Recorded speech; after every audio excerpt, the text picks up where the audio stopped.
Welcome, everybody. This is Dov Gordon speaking, and we're just getting started. This is the last webinar with Mike Seddon. Mike, you there?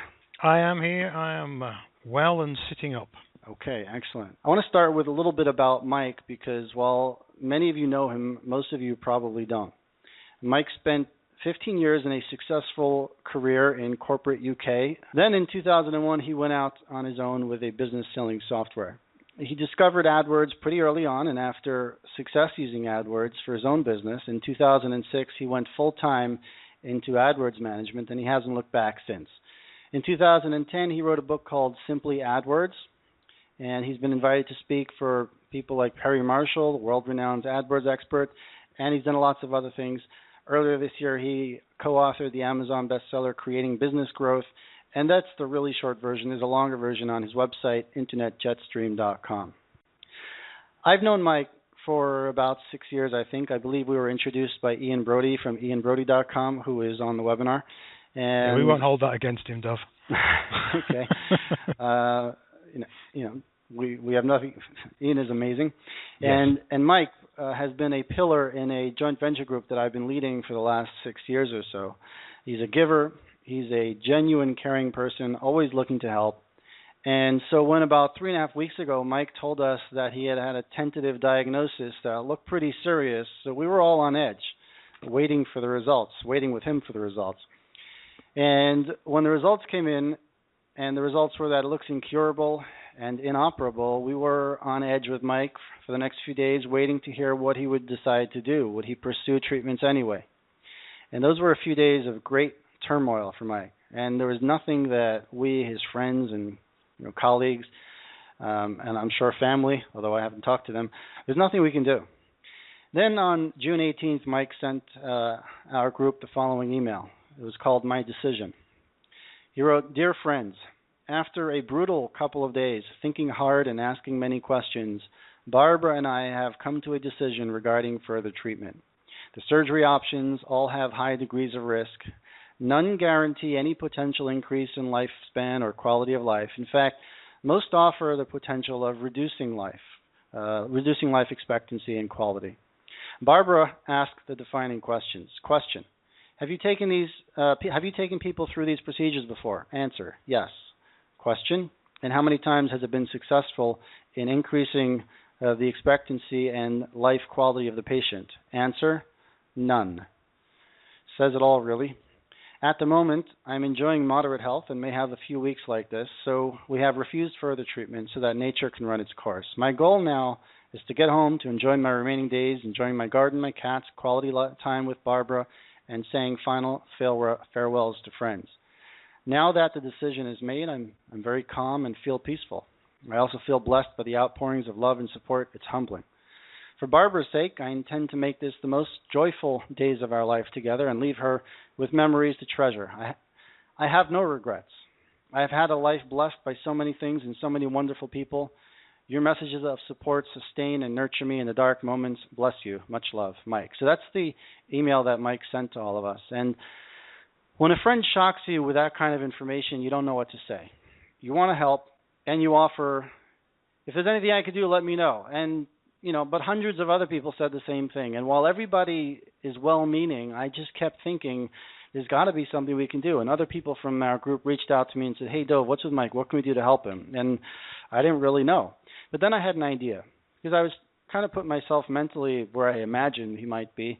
And I thought, when you're going through life, assuming, as we all do, most of us anyway, that we tend to assume we've got plenty of time left, and we'll get to these important things when we get to them, the things that we still want to achieve, the legacy we still like to build, the lessons that we've learned through hard experience that we still like to share.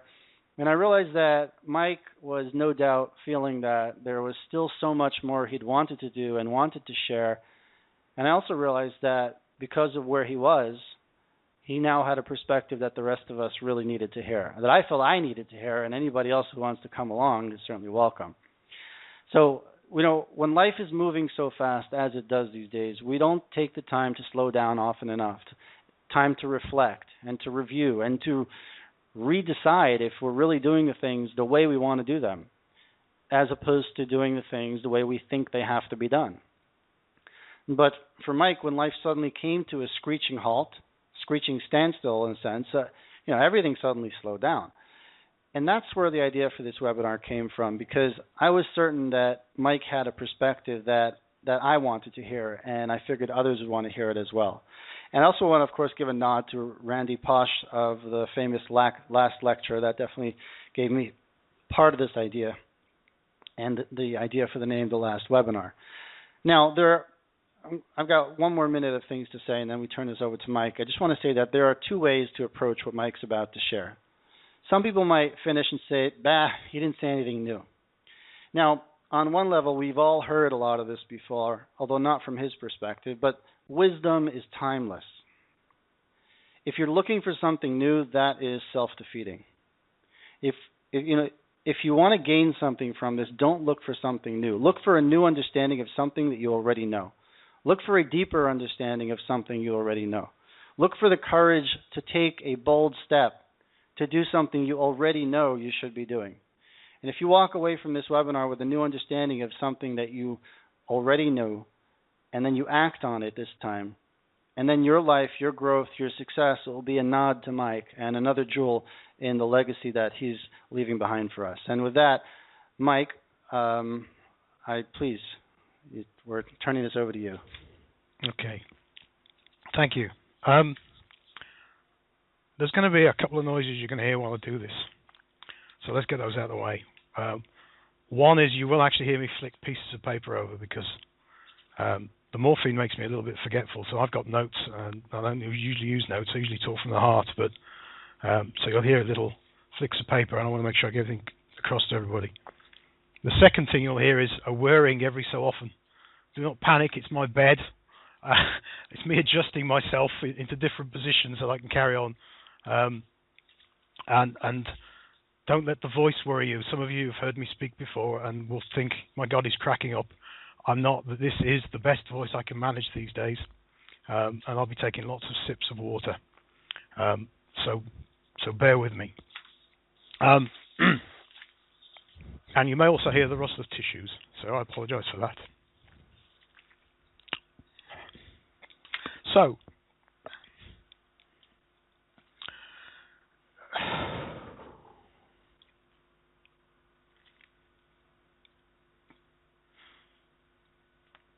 how this webinar came to be.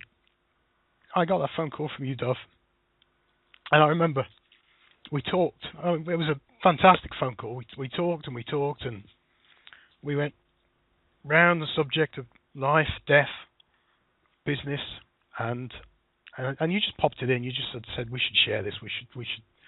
You should tell people this. And I have to admit, my first reaction was no. I couldn't do this. I couldn't. I haven't really got anything to say. Nothing new, as you said. And who'd want to listen to this? And I wasn't sure I could carry it through.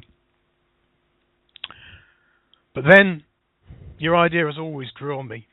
And you being the ultimate salesman had pitched it in such a way that you knew it was going to grow on me. And so eventually I got in touch and we chatted some more. And, I've said this to you, you've been an absolute star in pulling this together for me and giving me this vehicle.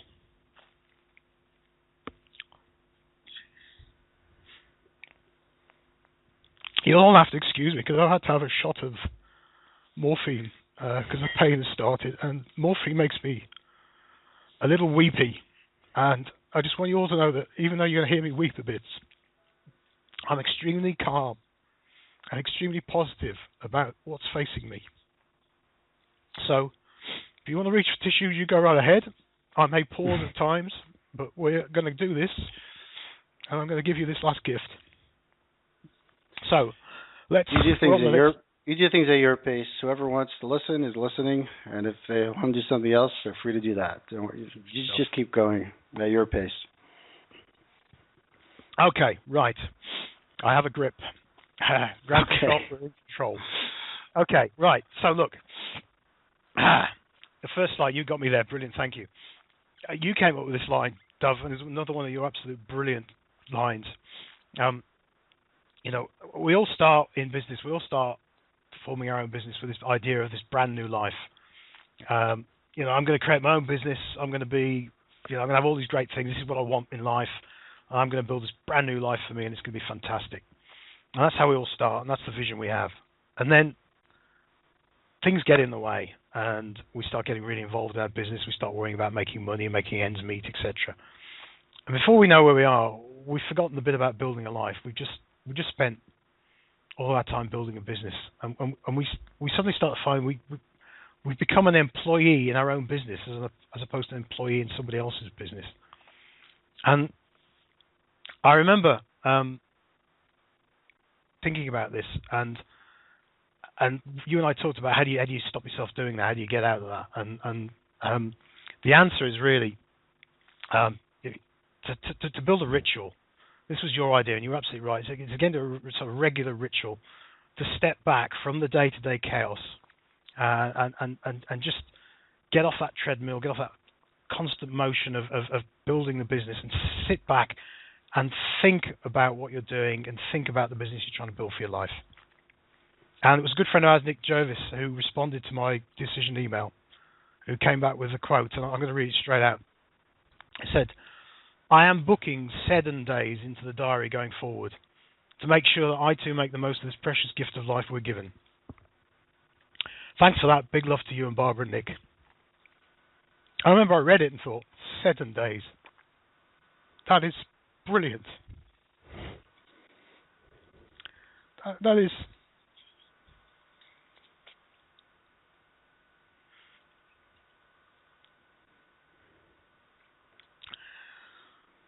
That was such a legacy. I just had this vision of people going around saying, I'm taking a Seddon tomorrow. And the value that Seddon was going to give them to their business and their lives was just overwhelming. So I thought, he's absolutely right. But how do I formalize this? Because a number of people have said to me, despite the weeping as I'm at the moment, that you're just so incredibly calm about this, Mike. You're taking it so well. I was laughing and joking about things coming my way, and I was, very relaxed about, what's happening to me and everything. And I sat there and thought, why am I so calm? Am I in shock? And that's what I thought in the first few days. But that time's gone, and I'm still calm, and I'm still focused. And I thought, it's because I've been doing these Seddon days informally all of my life, and more recently in my business life, and they've allowed me to actually build a life through my business. And so you and I got talking, those, we started to thrash out. So what are these questions that you've been asking yourself that keep you on track? And we fleshed them out, and I gave it some formality. So these are the 5 key questions that I find I keep reflecting on. And by reflecting on them, they've kept me driving towards really building a business for my life and allowing me to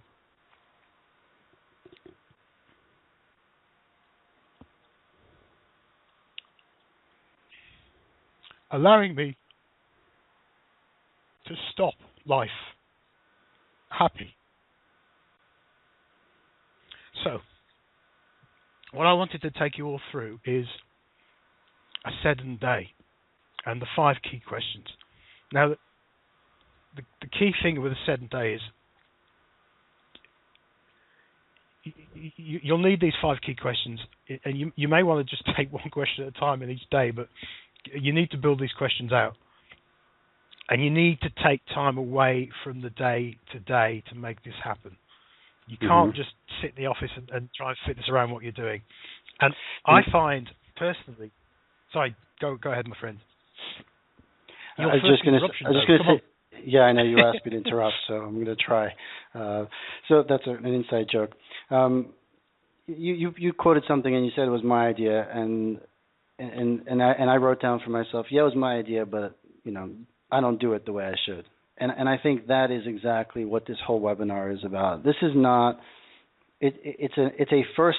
there's a Seddon day, take a day, and some people take less time. It's a Seddon session, a time to step back and ask ourselves some basic questions that we all know we should be doing, but we often don't. So let's think of this as, this is our first Seddon session. Okay.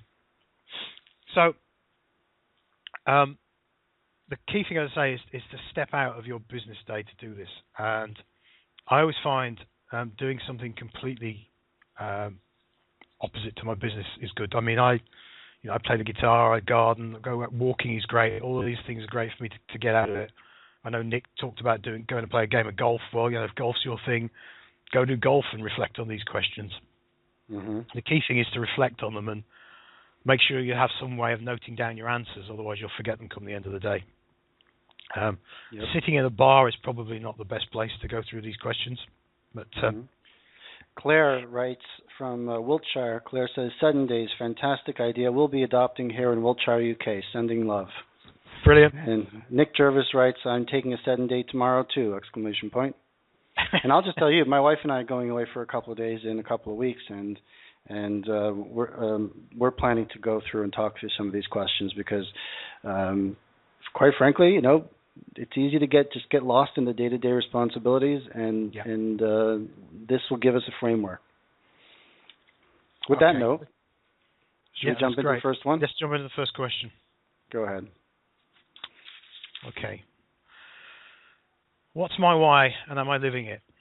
Now, this first question and the second question are actually sort of put together, as you'll see, but I split them out separately because they are subtly different. If you know why you are running your own business, and by the way, this also applies to if you're not running your own business, this applies to people who are employed. If you know why you're doing that particular job that you're doing, if you know why you're living that particular way, this all applies, but I'm going to talk mainly about running a business. If you know why you're running that business, why you chose to do it, and you are living that dream, then you're going to be happy. If you haven't got a why, then you just flounder around. And if you just quick flick to the next slide, Dov. Mm-hmm. Everybody pictures their why as being their family.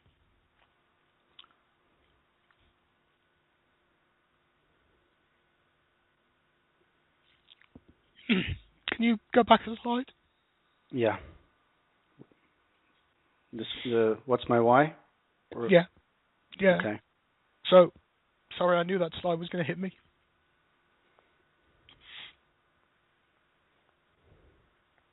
So everybody thinks rightly that the reason they're doing it is for their family. That was a picture of my wife, by the way. And that's not really what I mean here. Because we all do that. We say, well, my why is my family. That's why I'm doing this. And yes, ultimately, of course it is. Why else are we doing these things? But there's a deeper why as well. Because if you fall into the trap of thinking, well, the why I'm doing this is for my family, you slide into another trap, which is, well, I have to work all these hours. I have to drive myself into the ground. I can't go to the children's event tonight because I've got to go and earn money because I'm doing this all for you. And that's not the why. So let me just explain my why, because I think that helps put things in context. You see, my why, when I started, was horrible. I know Vernon's on the call, and Vernon and I, we started our own business together 15 years ago. And our why was the same, because we started the same business, and it was a bad why, because our why was to get away from the job we were both unhappy with. I was very successful in corporate life. I went into corporate life. I did the usual thing. I got a computing degree. I went into a computer company, climbed the ranks, got up to senior management, was doing very well, earning a very good living.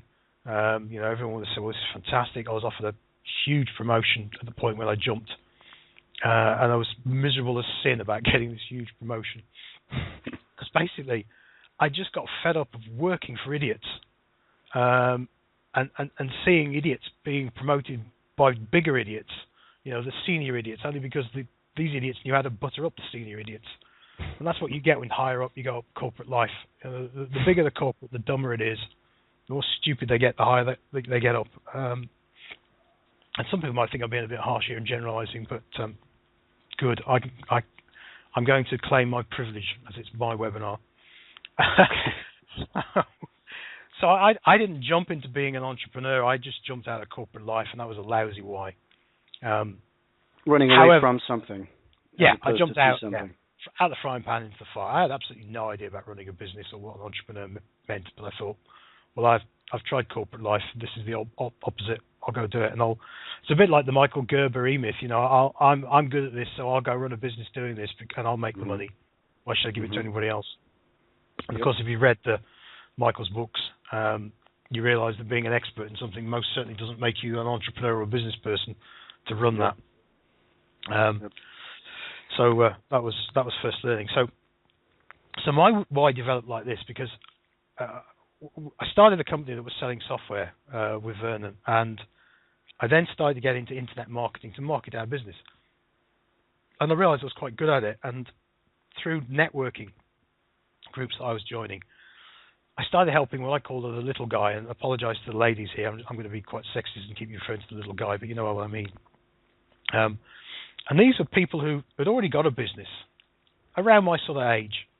They'd already got a business that was working, but the internet had come along, and they knew they needed to get the internet, but they were confused and, quite frankly, a little frightened by it. And I knew I could help them, and I could talk their language. I wasn't some young, trendy thing that was beating them over the head, telling them they need to tweet or all these other stuff that was going on. And I found I really enjoyed that. And that started to become my why. My why became I wanted to help the small business owner really embrace the internet and really make it work. And I wanted to show them that there are people out there who aren't sharks, who aren't going to take their money and disappear, who aren't going to run away and leave them. There are some genuinely good people out there, and we can really help you grow your business through the internet. And so that was how my why started to develop. That's why I get up in the morning. It isn't to put food on the table for my family. The why is to serve that community. That was the why. And when you get your why right and you're living it, you really are serving the community. And in my case, serving the community and really giving of yourself. Your work has a purpose. And suddenly you love doing the work because you're doing it for that why. Otherwise, if you're not doing it for a why, you're just working. You might as well go and be employed, because then you can throw a sickie when you don't feel like doing anything. You can't do that when you're self-employed. And you can have holiday and have all these wonderful things. And I think we were talking before, weren't we, Dov, about this business about why. And you came up with a lovely example about something you're considering at the moment with balancing your future decision. Yeah, well, I mean, I was invited to participate in something that could be a really good opportunity for me, but it would require travel, which would be about a week or so of travel, and it looks like it's going to be like the 1 week when all my kids are off from school and camp at the same time, and I'm pretty sure I'm not going to do it because of that. Because I think the way I used to think about it would be, well, I have to go, and it's a big opportunity, and it'll make a really big difference, and everybody will be fine. But fortunately, I've been coming to really understand that there are a lot of ways to succeed. Yeah. And when you're clear as to a balance of things that are important, what's most important to you, and your kids are growing up, me and mine are, they're getting very quickly, and you just realize you gotta take the balance and say, okay, so then either things will grow, the business will grow a little bit more slowly, or I'll find another way to accomplish similar results.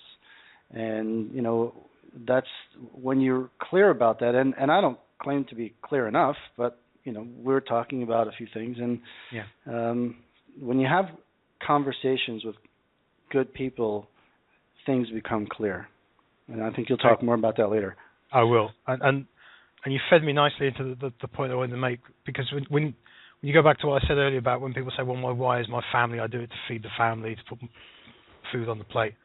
Actually, if you talk to your family, they're more interested in the time you spend with them. That's the why. That's what they want from you than the money. And therefore, when you get that mindset, then you do make the decision like you've made that says, actually, this opportunity to travel, it's not as important as spending the time with the kids. So that's where the priority lies. And this leads on to point two. Oh, sorry, go on, Dov. I'll just say one more thing. Thinking while you're talking, sometimes we work so many hours, or we work on because it's the path of least resistance, or it seems to be the easiest way forward. I mean, for every kid is different. Every kid needs something else. Some of my kids, I find, it's easier to have a conversation with. Others require more effort. So, just the way I've come to think about it is, when you think about it, and this is kind of going off script here, which is fine, but what is true, like to love somebody. So I heard the idea many years ago that real love is recognition that without the other, you're not complete. Without the other, you're not complete. You can't become all of whom you're meant to be without this other person. Your wife, now what does that mean? So your wife, your husband, will challenge you in ways that nobody else in the world can challenge you. But if you rise to that challenge, it draws out from you something, or helps you grow in a way that nobody else in the world can help you grow. And sometimes, so we always fall back to the default, to what we know how to do. I remember one of my earliest clients I would watch is what he would do is he had a uniform manufacturing business, and he spent way too much of his time carrying cloth from this side from this side of the wherever he had it, the factory, to the other side. Why? Because it was clear to him. He knew what to do. And I realized at that point that the change you want must be clearer than the path that you're on, or you just don't change anything. And listening to what you're saying right now, I realize that a lot of times we say, well, I have to do this work, I have to work now, and it's really just an explanation for ourselves, an excuse for not doing something that isn't as clear. It's a change that we want to make, but we're not so clear how, or it requires us to do something that we're not so comfortable with. And that's what I was thinking of when you were talking. Okay. So you can just flick on to the next slide, because I'd like everybody to have a nice good look at my wife again. Okay. There you go. So a bit of glamour on the presentation, because so far you just had me and Dov. So this leads me into the third question, the second question. Question number 2. Yeah, which is why these two things dovetail together. No pun intended there, Dov. Mine is D-O-V without an E. I know. I know, but I don't want to confuse everybody. Go on. Oh, no, as if I would. So the reason I split it out separately is this one, it does follow on nicely. It's what does success look like? And this is where you start to bring the money part in to the whole equation. You see, when you say to people, so what was a successful business look like to you, as opposed to what is your why? When you say what does a successful business look like, I guarantee most people will come back with a balance sheet. Oh, it'll be turning over X, we'll be making this amount of profit, and in 5 years we'll be at this point, etc. And it'll all be money number goals. This many clients, this turnover. And if that's what success looks like to you, then you don't have a complete set of goals. You've forgotten your why. Because when you apply your why onto what does success look like, suddenly you've got a complete picture. Because if you don't have the number goals, then you don't have a business. You have a hobby. And that's fine. If you accept all you've really got as a hobby and you're going to enjoy it, great. But if you've got number goals about what I need to earn so that I can achieve my why, so that I can sustain myself financially and my family financially, so that I can achieve my why, then you've got a really clear success picture. So it isn't always about chasing the million. When I started, everybody was brainwashing me to, when you're going to make your first million, you've got to be, the next Dan Kennedy or whatever, and you've got to be up there and making a fortune. And I drank of the Kool-Aid and thought, yeah, that's where I want to go. But as I was getting on in life and approaching 50, I started to slow down a bit and thought, do I really? Wouldn't I prefer to have a 3-day week and have 2 days doing what I want and have enough money to do that, and spend the 3 days a week doing my why, appealing to my why, and living that? and that was where I started to head towards, and that's why I'm immensely happy with what I've got and where I am.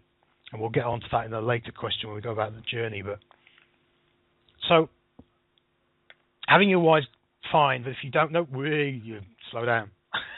Having your why, it's okay. I knew I should have drove. Having your why gives you part of the picture. But when you lay on the success pattern, what does it look like? Then you get a very clear picture of what you've got to do. So it's the success goals, the money goals, stop you bankrupting yourself. And I think you said something to me, didn't you, about life energy?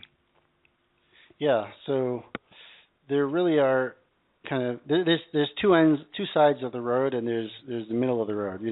Most people end up either too focused on the money and they forget what's really important now in the moment, or they don't value themselves enough and they end up giving away too much. Yes. I think we all see people on both sides. Those who are just so focused on the future. I've got to create, I've got to build because one day I'll want it or whatever. Yeah. And other people who it's so much, well, all right, I'll just give it all away. I'll create something, we'll figure it out in the future. And both of these are just another way of kind of really wasting your life's energy. Yeah. If you build your life and your business around the value that you could bring to others, but also expect to be well paid for the value that you bring to others, to me, that seems like the middle of the road. It doesn't mean you don't do anything for free. It just means take the middle of the road. Absolutely. And having that clear picture of my why and what does success look like, allow me to sit down and say, okay, so I know what I've got to earn to be able to afford to do the why. So it kept me away from earning as much as I could. It kept me away from chasing every opportunity that had pound signs or dollar signs next to it. But it also kept me away from helping everybody at the expense of myself and achieving my success. And you're right, it kept me right on the middle of the road so that I could make sure I was helping the people that I could help, that could afford to contribute to my success. Mm-hmm. And another thing I wanted to share here, was like a sub point really, is a common mistake that people make when they're pulling this together, is creating the wrong vision of success, creating somebody else's vision of success. Yep. And there's a few versions of this. I'll give you one of mine that nearly just destroyed me was when I left university. The vision of success that I got in my brain was the one that I thought my parents wanted for me.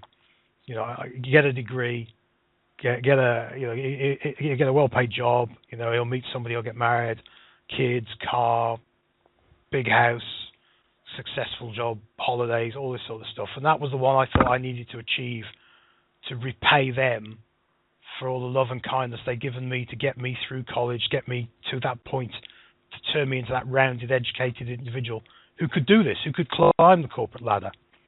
And so I found myself doing that.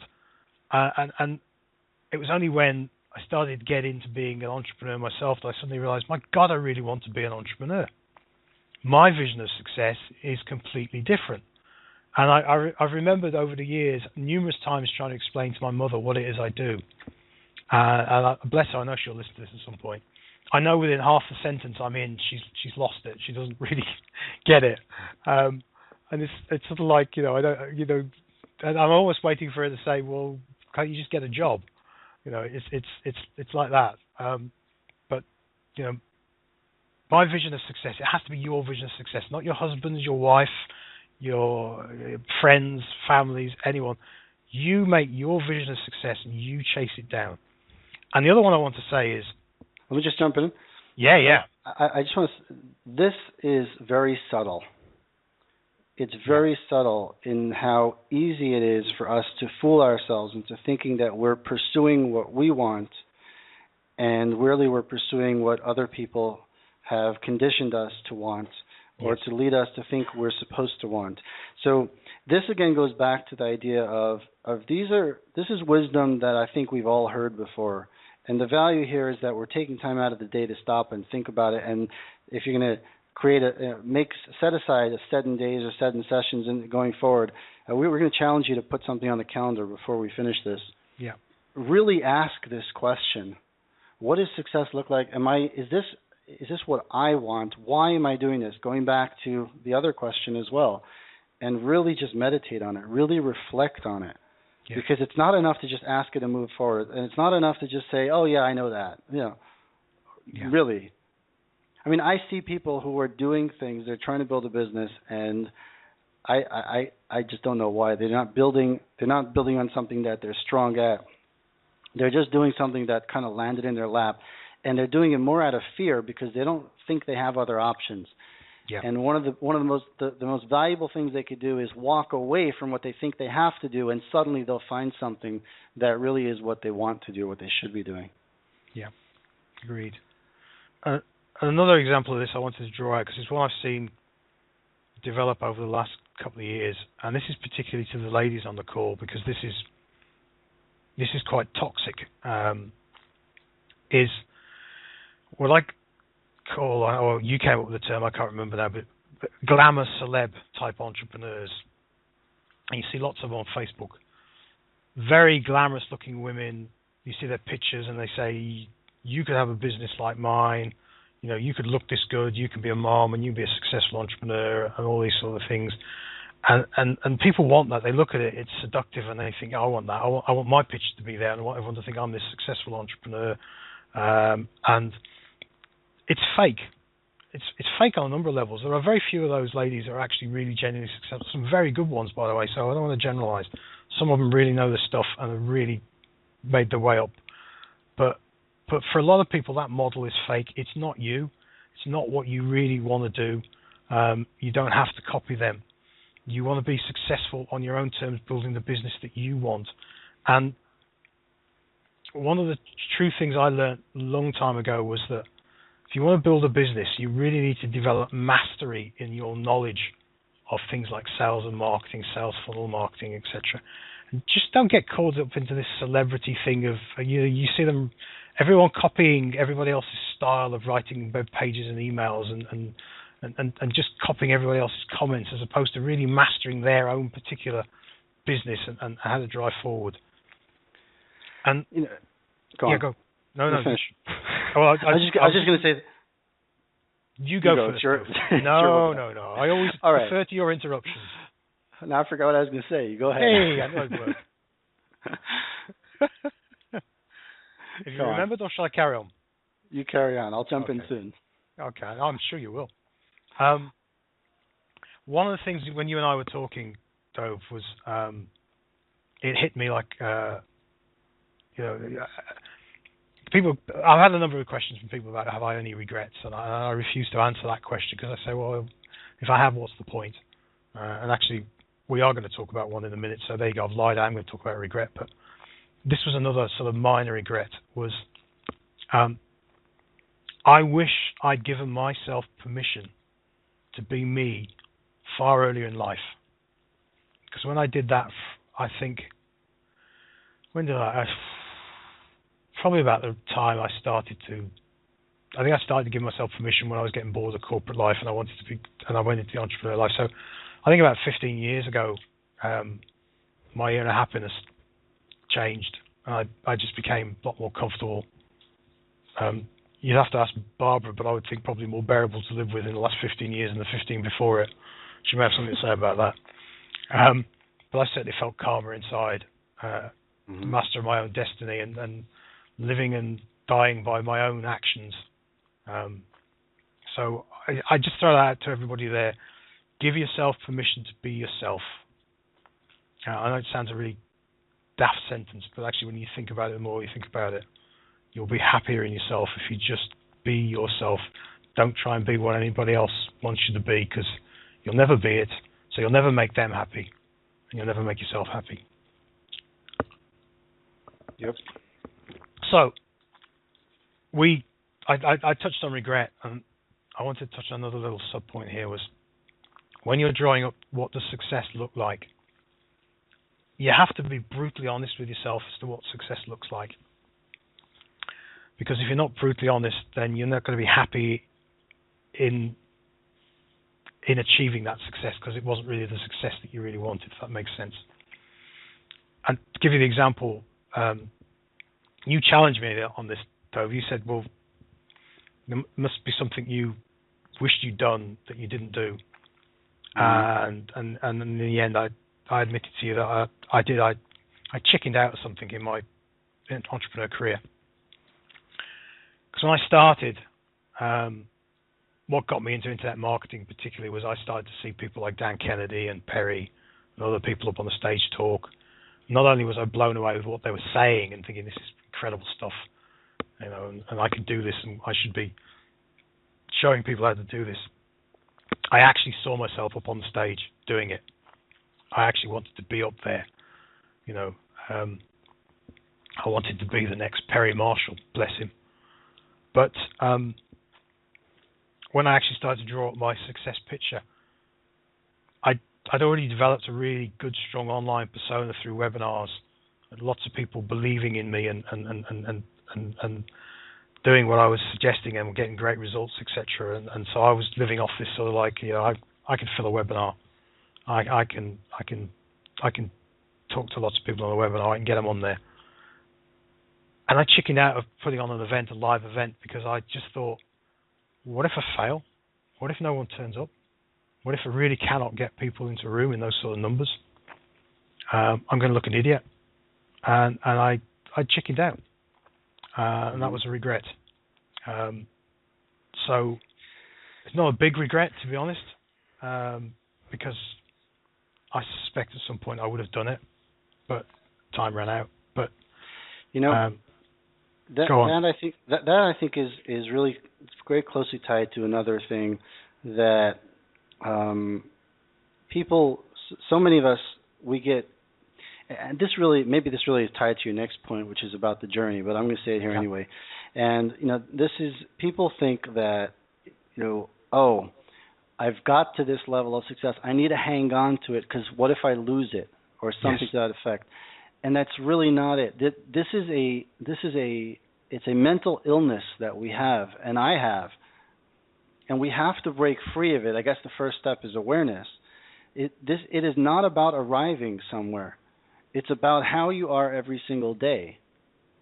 It's not about arriving. I know somebody who has spent the last 20 years up and down, up and down, up and down. And every time there's an up, very excited, very optimistic, this is going to work, it's great. And when there's a down, pretty down. I don't think it's a medical thing. I'll just put that outside. What I do think is that it's a total misunderstanding of what it really takes to live a fulfilling and successful life. And that is, I think people look around at others. This ties to the celebrity idea you talked about before. People look around at others, and all they see is the gloss. They don't see the hard work. They don't see the mastery that I went into play. And they say, I want that. How do I get that? And they try it, and they stumble, and they quit because they think, I don't have it. And it is not your person, it's your process. That's really important. It's not your person, it's not you, it's your process, it's the way you're going about it. Yeah. And, people think that if I'm afraid I shouldn't do it, or that if it's hard, or if I keep hitting up an obstacle, there's something wrong with me, I'll never make it. No. You just have to. You haven't gotten there yet. You can't yet see what it really takes to get what you want, and you need somebody to teach you how to actually change the way you work. Yeah. And the difference between celebrity and mastery. So many people in our society are drawn to celebrity. Whether they realize it or not, they're being drawn to what they really want is to rub shoulders with the person on stage, or whatever it might be. They're drawn to personalities instead of being drawn to mastery. Yeah. Be one of the few people who are drawn to mastery as opposed to being drawn to celebrity. Back to you, Mike. Now that I get off my soapbox, back to you. I was just waiting for you to pitch a product then. I thought that's just lovely lined up there. There's nothing for sale here. Mastery celebrity product. We should have got one together for this, really. Anyway. All right, ran out of time. Okay, go on. Never mind. We'll just ask for the money anyway.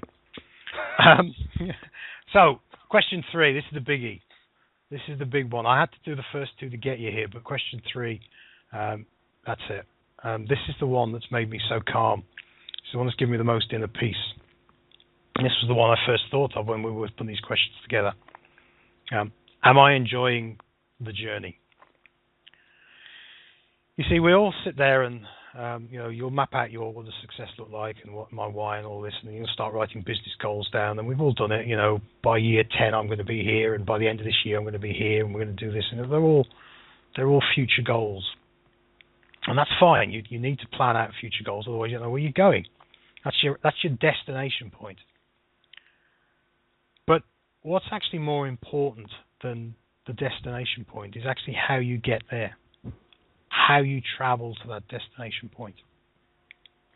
If you travel well and you're enjoying the journey and you're doing the things that are feeding the why and you're growing, then you're going to be happier as you're on the journey. And thanks, that's just the slide I want. If you were to put all the happiness into the destination point, then you're putting all the risk into the destination point. You're putting all the risk that you won't get there. And I've seen this trap. I fell into this trap. I fell into this trap in corporate life. I fell into this trap with, if I just get the next promotion, I'll be happy because I'll have that extra money, and now we'll have the car, and that'll make all the difference. And then, of course, I got the car and I got the extra money, and still wasn't that happy because there was still an idiot above me. And then I thought, well, I'll get promoted past that idiot. Incidentally, I should say, because there may even be some of my past bosses on this, I was blessed in my corporate career by some fantastic managers, some no longer with us, but as they would admit and testify to, we were surrounded by idiots. But it's like cowboys and the idiots. But anyway, if you put everything into that end goal, as I did in my corporate life, all that happened was you get to that little mini goal. I've got the promotion. Am I happy? Not really. I'll go for the next promotion.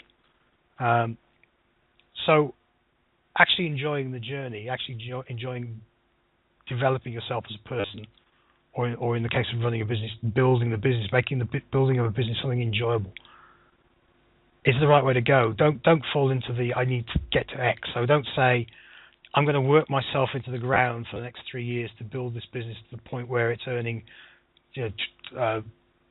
500,000 a year turnover, and then I can step back and spend time with my family. That's the wrong journey. You've wasted 3 years of your life for two good reasons. One, those are 3 precious years you should be spending with your family. 2, I guarantee you won't reach that goal because your heart won't be in it. And when you get there, the 500,000 won't be enough because you'll have thought of other things you need to do. So enjoy the moment, enjoy the journey. And it doesn't mean not to have goals, right? Oh, no, absolutely. No. I'm absolutely, you've got to have the goals, otherwise you don't know where you're going. What I'm saying is don't make the end goal all the reward in the end goal.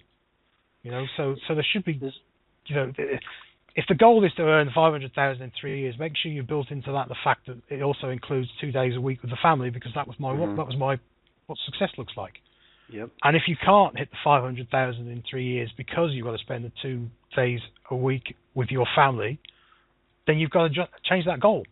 Mm-hmm. I just remembered an article that I've written that people really write back to me about all the time.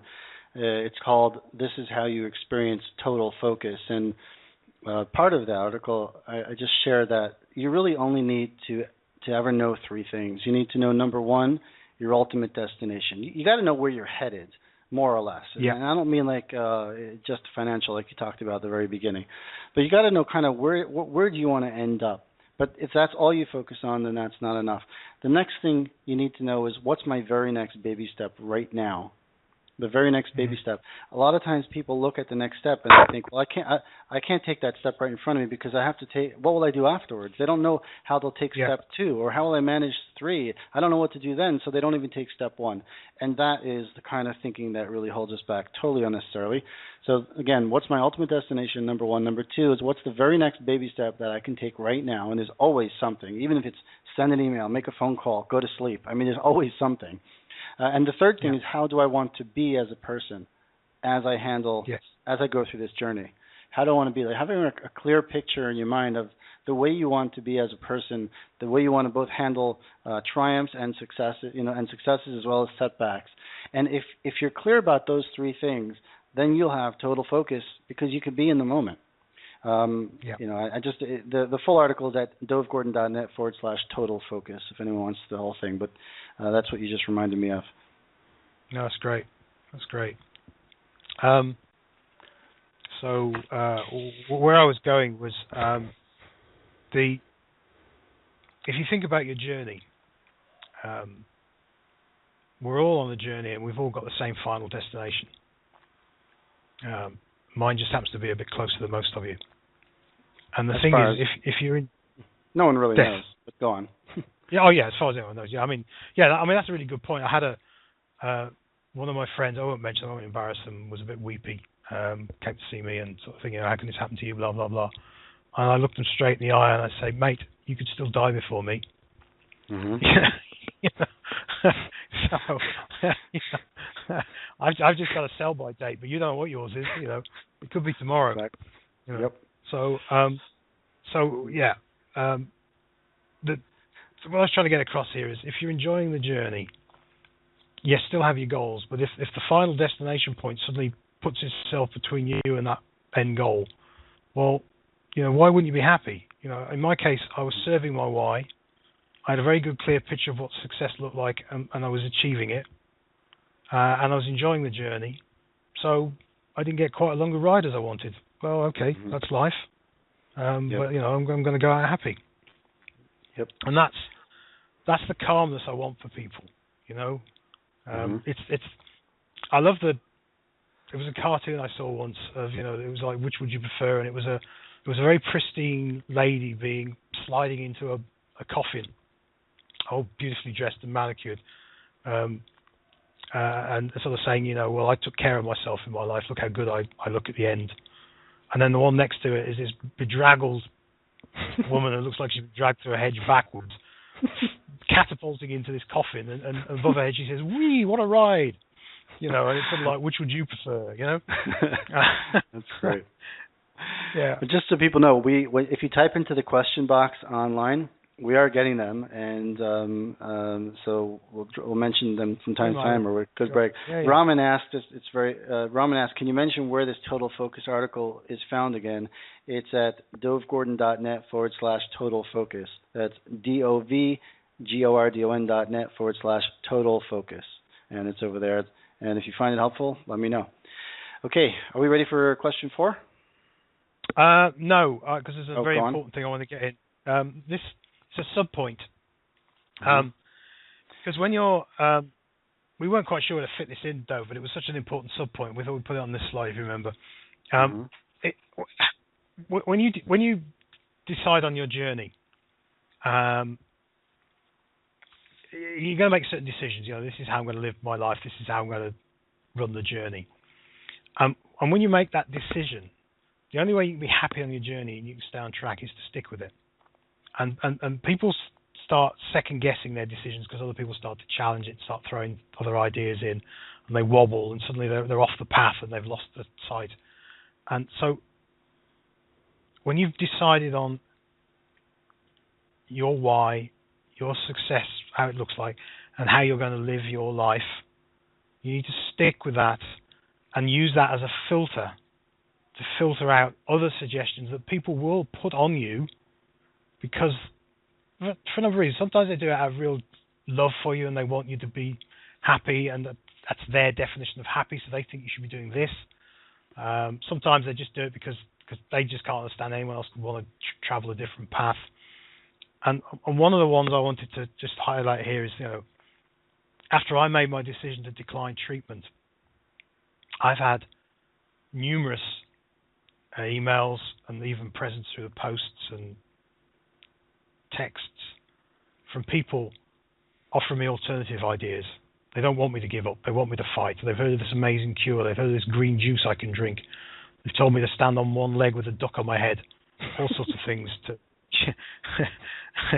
that will save me. I don't mean to be patronizing. Some of them were as bad as that, but some of them were genuine. And I know, as I say, a lot of them came from the heart, but there's two things I want to say about that. One is I filtered them all out because I'd made my decision.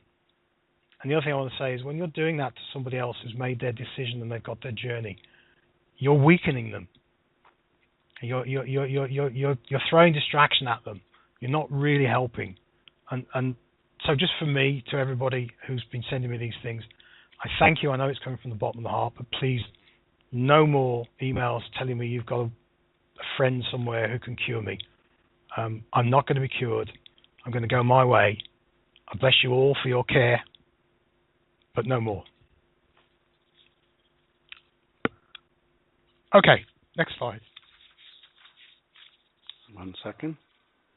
Okay. There we go. Key question 4. Yeah. Now then. Am I hanging out with the right people? This is actually, I mean, it's important about life generally, not just business. But let's talk about being a business owner. When you decide to be a business owner, you have to accept. I'm sorry. Yeah. Right. Andrew writes that the standing on one leg thing with the duck really works. So that's what I started laughing. All right, go on. Well, you tell him it doesn't when the duck's got diarrhea. Anyway, I'm sure he heard you. Go on. He must think I'm quackers. Okay, well, that's the only joke you're getting today. So, sorry. So, when you say I'm going to set up my own business, I'm going to do my own business owner, you need to accept right away that actually some of your friends and your family are actually going to be quite toxic to your business. Even the ones that mean well. Because some of them just don't get it. They don't get what running your own business means. Some of them are scared. They think you're going to fail. You know, I've known you since you were a child, and you can't run your own business. Why don't you go back to the safety of a job and a stable income?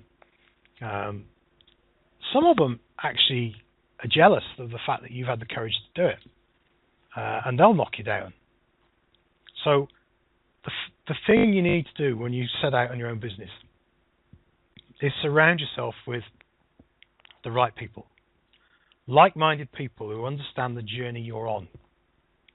So you can see why I put this as key question 4. When you've decided your why, your success, what it looks like, and the journey and how you want to travel it, you'll then know the kind of people that you want to surround yourself with to share that journey, because they're on the same journey, more or less on the same journey, they've got the same mindset, going in the same way. Because if you don't, you're always going to struggle with negativity. You're always going to have people around you wanting to pull you off that road.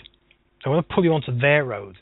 Sometimes they want to pull you into the mud with them because they're slopping around the mud. They're not enjoying life. Why should you be up there being happy and be successful? And it's all about this, building your own vision of success, because everyone else wants you to have their vision of success.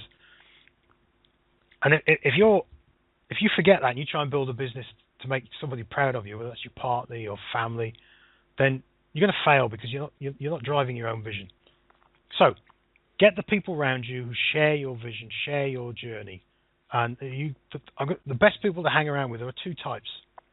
First of all, when you want friends to keep you grounded, stick with the friends that you had before you had a business and became successful. Because as soon as you become successful in business, you'll find a whole bunch of new friends. And rarely are they the right people. There are exceptions, and I'm thinking of a couple now who've been really good people I've met through business. But generally, even those I'm thinking of now are actually like-minded entrepreneurs. But also, the second group I was just going to say is you need to surround yourself by like-minded entrepreneurs. So we have that lovely slide now of all those beautiful people in my life. There we go. What an eclectic mix. Now, I have to apologize. I realized afterwards when I was looking at this Dov, there isn't a single female on there. So there's me blown out of the water for sex equality. Although I do have a northerner in there, so I've even the odds with having Ian in there. So, well, this is just a tiny slice of the people you could have put in here. Oh yeah. There's some great people that we know. So that what you're looking at there is, the group shot there with a very healthy, fat-looking me on the end. That's the JVVM group that Dov chairs and runs, and obviously that's Dov smiling there at the top. And below that there is a very precious picture to me of myself and Perry. Back in, I've lost track of time, 2011, back over in Atlanta, where I went to see him talk. And these are all the right people. We're all on the same journey. We may be at different points in the journey in terms of our success and what's happening, but we're all on the same journey, and we all support each other. And the way you can tell this is, well, actually, let me just back up a minute. Because when I first started my business, I made the mistake that I see lots of business owners make, especially when you start doing the networking groups, the breakfast networking, the lunch networking, etc. You start to surround yourself by people who make you feel good, make you feel like you're a successful business person. And I found in those early days that I was allowing my ego to get stroked by people saying, "Oh, Mike, you're so good at this internet marketing stuff. Could you just help me with X, Y, and Z?" And so I was getting lots of people sucking me dry who had no intention of ever hiring me and no intention of referring me to anyone or anything, were just taking me for a ride. And that's a very dangerous place to be. And if you're doing a lot of networking, I urge you to look at what you're doing, think about the people you're mixing with, and decide whether actually you're just doing it for comfort rather than actually to grow the business. No. So where was I? So yeah, if you're in a local networking group, just challenge yourself to why you're doing it. If you're doing it for fun and you enjoy being there, that might be the wrong reason. Don't let people take advantage of you. Get yourself surrounded by people who are like-minded entrepreneurs who are on the same journey as you. Because you want to put yourself into groups where people will challenge you. People will stretch you. Those are the groups you want to be in. You see, my father used to say to me, if your natural position in a group of people is to be, the average guy of a group of people, then you'll always be the average guy of whatever group you become part of. Then whatever group of people you hang around with, you'll be the average of that group of people. So if that's the case, why would you want to hang around with a group of people that's easy to hang around with? Why don't you put yourself in a group of people that's difficult, that they're much better than you? Because then you'll become a much better average, and you'll continue to challenge yourself. So I've always done that. I've always tried to put myself in groups where these people challenge me, push me, stretch me. And, the example of doing this webinar is an absolute classic. Dov could have phoned me up and said, poor you, this is terrible. I'm going to send you a box of chocolates. No, what he did was, in a really nice way, was get off your backside and come back and give, because that's what you do and that's what you enjoy doing, and that's going to give you purpose. And you got to do this. And he was right. So he dragged me up for bootstrings and got me to do this. He says, and he will stand by this, that he didn't put me under pressure and didn't pressurize me. And I know what he means, but he did press the right pressure points for me to go and put myself under the pressure. And bless you for doing it. So I ask you now to think about who you're spending time with. And this applies to those of you who are employed as opposed to people in business. Look at the peers that you're surrounding yourself with. If you're in a job, look at the people you're spending, your work colleagues you're spending time with.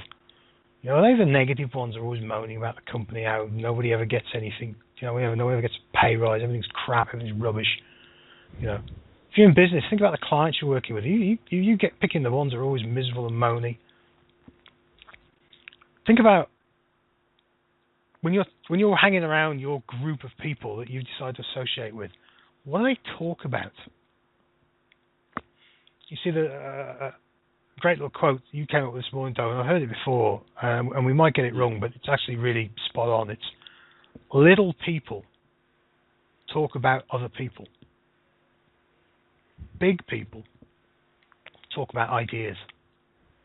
So if you're surrounding yourself with a group of people who are talking about ideas and how to do stuff, how to make things happen, you're with a good group. You're hanging around with people who are just bitching about so-and-so over there and so-and-so over there and having jokes at expense of so-and-so over there and so-and-so over there. You're with a lousy group. Get away from them. They're toxic. And it's the same in business. If you're networking with business people whose whole raison d'etre seems to put down other businesses, get away from them. They're toxic. So get away from the people who agree with poor you when things are going wrong and agree with you when you make excuses. and get yourself behind the people who think you're capable of being more than you are, and will push you. And one of the examples I got that it came out of nowhere. I was a number of years back. I got a call from Brian Todd. So any of you may not know Brian's name. Brian Todd is the business partner with Perry Marshall. Perry Marshall is the godfather of Google AdWords. I mean, he is the top man. And Brian called me up and said, Perry and I would like you to join us to give an advanced talk on Google AdWords. And I froze. Me, Mike Seddon, little old UK, with my little business, with Perry and Brian talking about AdWords, I'm going to look a complete idiot. And so my initial reaction was to think of anything and everything I could do not to do it. But Brian persuaded me. He said he'd been reading what I'd written, and then a lot of people had written to him and said, you should get Mike on the call. And so I just shut my eyes and said, I'll do it.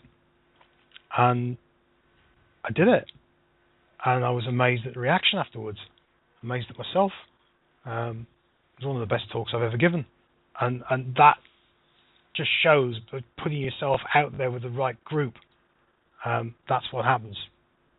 So others will see in you more than you see in yourself if you put yourself in the right group of people, the people who believe in you and are on the same journey. They will see what you can do. We personally tend to focus on our shortcomings. So if you get the right people around you, they're going to point out your strengths. They're going to help you build on them. So should we go to key question 5, Dov? Let's do it. Here we go. So this was one that was a really key point of reflection. It was one of those ones when the curtain came down on me. It was like, thank God I thought about this years ago.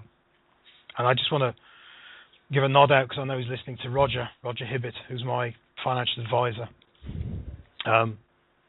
He sat down with me 15 years ago when I first started to become self-employed. And bless him, I was going to do this anyway, but he would not let me walk away from my obligations to make sure that we got all sorts of planning in place if anything went totally screwed up, and that everything was covered and Barbara was looked after. We put plans in place. And so when I realized the curtain was coming down, one of the things that I was able to say was, well, thank God financially she's not going to have to worry.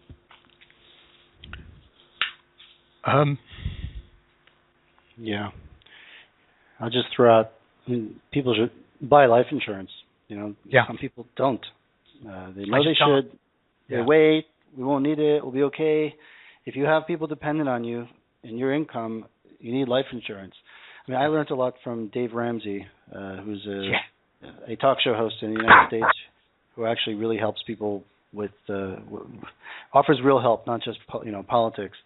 He talks about the legacy box, which make sure that you've got your will and all your assets listed and how to access them all in one place, so that if something happens, your family knows where to find it, and they don't have to go off and spend months or even years wasting their time because you didn't take a little bit of time now to get that all in order. Absolutely. So never put your loved ones at risk. Make sure. We didn't put this as an action slide on the next thing, but I'm going to say it now. If you're listening to me now and you have not got life insurance, I don't want you to do anything else after this call other than go arrange it. You cannot do this to your family. You've got to go and get that life insurance and get it sorted. It should be the first thing that you're dealing with, rather than taking any money out of the company and any salary or anything like that. The other thing I'm going to say to you is try and build a business that can run without you if needed. Mine's got to run without me because I really am not going to be here.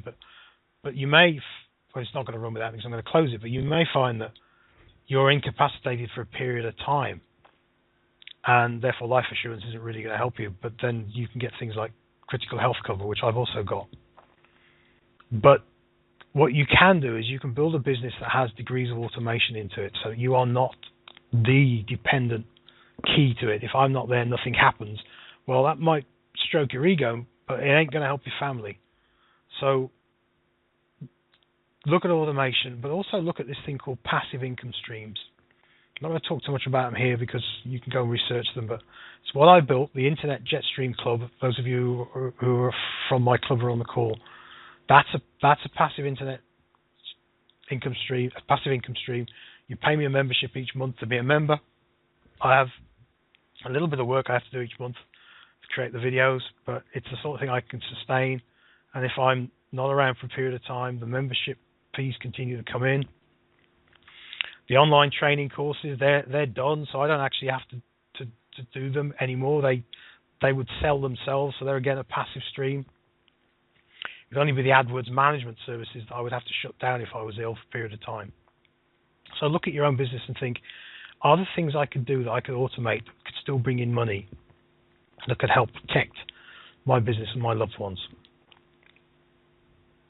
Okay, next slide then. So let's get people. Someone asked what the fifth question was. The fifth question is, what would happen to your loved ones if you were no longer around? Yeah. And really think about that and really make sure that you're taking preventive measures. This whole conversation is uncomfortable for many people, but a little bit of discomfort now will it can head off massive problems later. Well, and the business continuity thing as well. You said earlier about the legacy box. All the passwords for all of my stuff and my files and everything. Barbara's got them, but I realised she hadn't even got the password to get onto my PC. And I thought, what an idiot. Yeah. So she now has access to everything. But even when I set the company up, I set it up in a hurry. That this is Internet Jetstream. I set it up in a hurry, and getting her as a signature on the bank was one step too far at the time, so I didn't. And then I thought, I must get that sorted. I never quite got around to it. It's all sorted now, but that was another one. I thought, oh. So you sit this down and think it through, and you'll realise there are little gaps here and there, and no matter how minor they are, plug them. Okay, so now what about you? Yes. Okay, you're gonna hear a whir because I'm gonna have to readjust because my morphine's wearing off. Which means I'm not going to be so tearful, but I am going to be in a bit of pain. So let me just... I feel like... what was his name? Davros in the Dalek. I've got all these buttons and all these things moving, and the only thing this bed doesn't do is actually go forwards and backwards, otherwise I could take myself off to the pub. Get a set of indicators and some traffic lights. I'm away.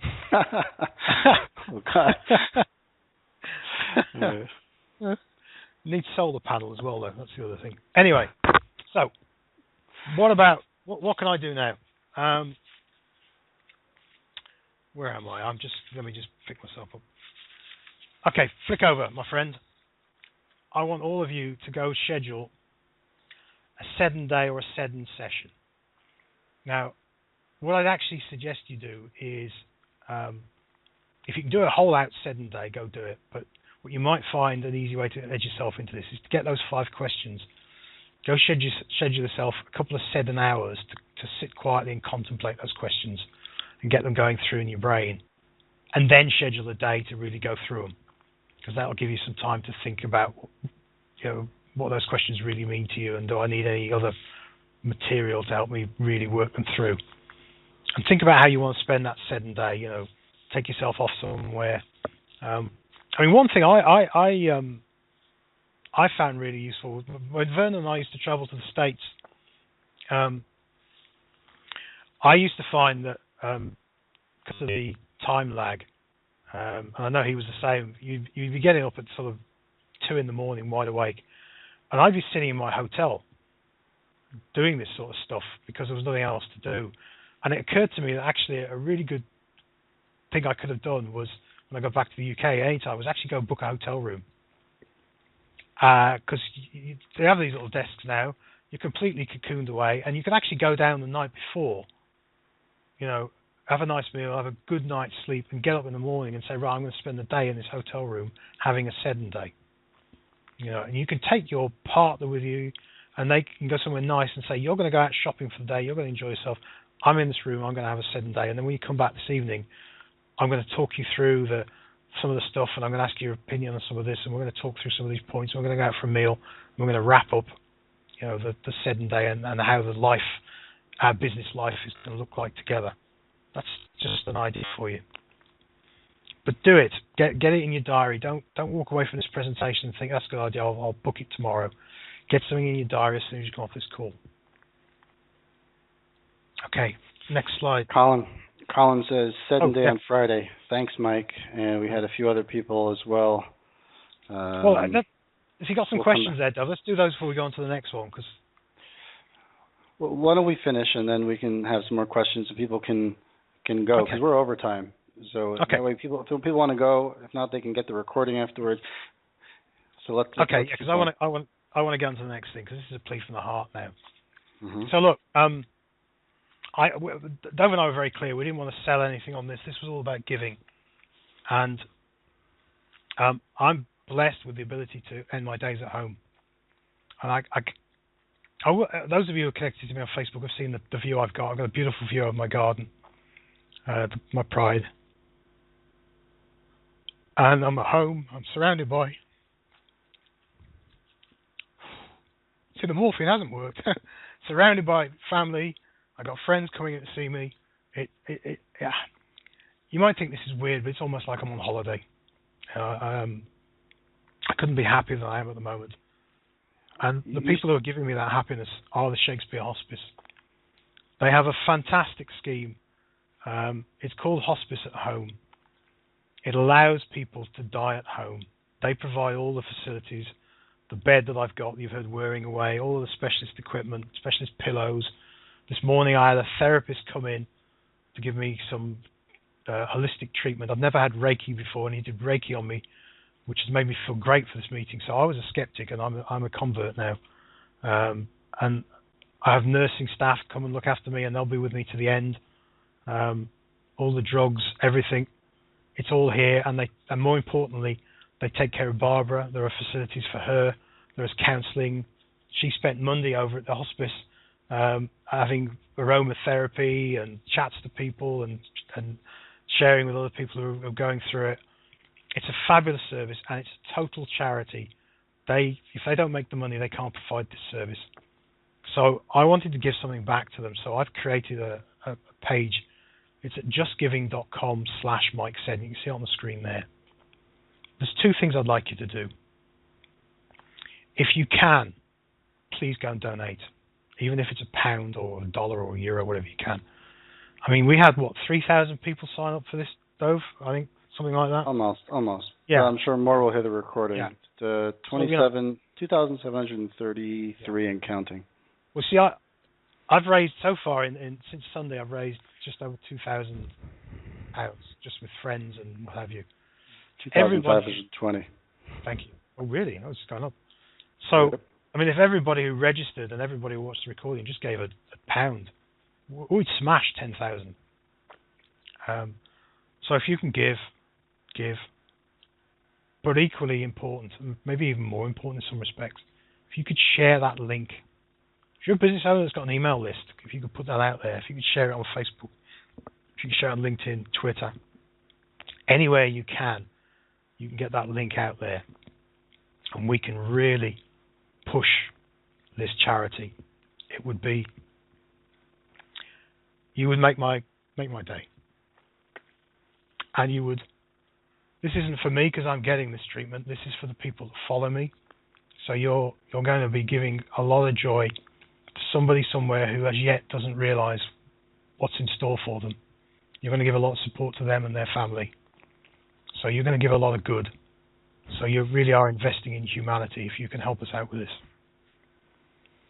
Okay, next slide. Is there a final slide? This is it. Yeah. So I just want to say, I could have done this without Dov. I want to thank you all for coming.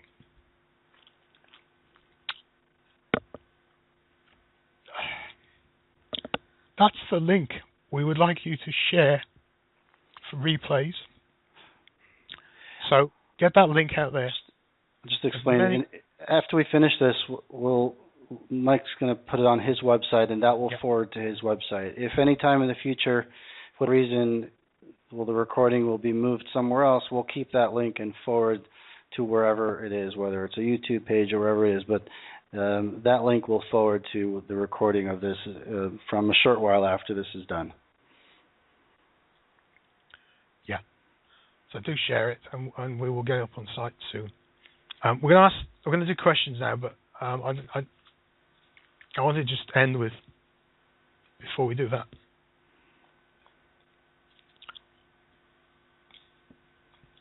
I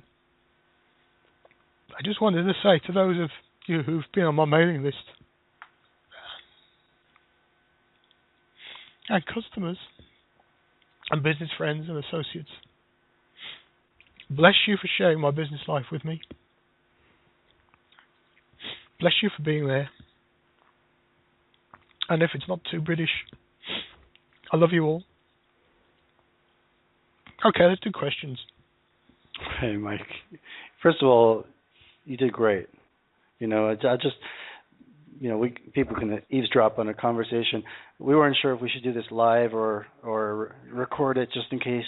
You did great. And if anybody has any questions, you're listening, on the web, you can type in. I'm just going to read. We've had so far 323 questions and comments, so there's no way we're going to get to all of them. Dov, the other thing, sorry to cut across you, it's my turn to interrupt you. I had to get one in last, eventually. Okay. When we put this up on my blog, and this link will go to that blog, there is going to be comments allowed on the blog. So you will also get the chance to post comments there.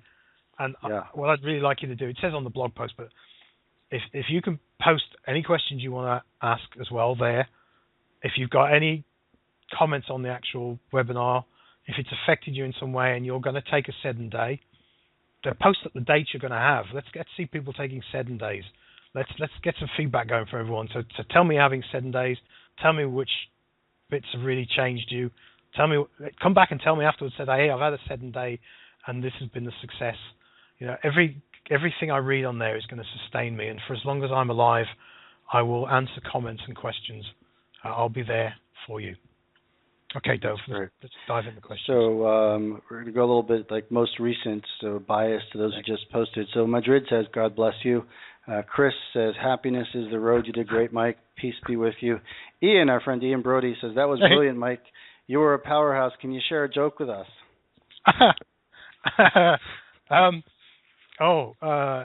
Thanks, Ian. Put you on the spot. All right.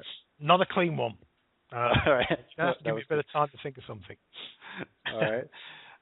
Paul says, not a question, just to say that the webinar was inspirational. God bless. I think the name is Svia. Says, I'm reminded again of, quote, in my darkest winter, I found my endless summer. Thank you for this privilege.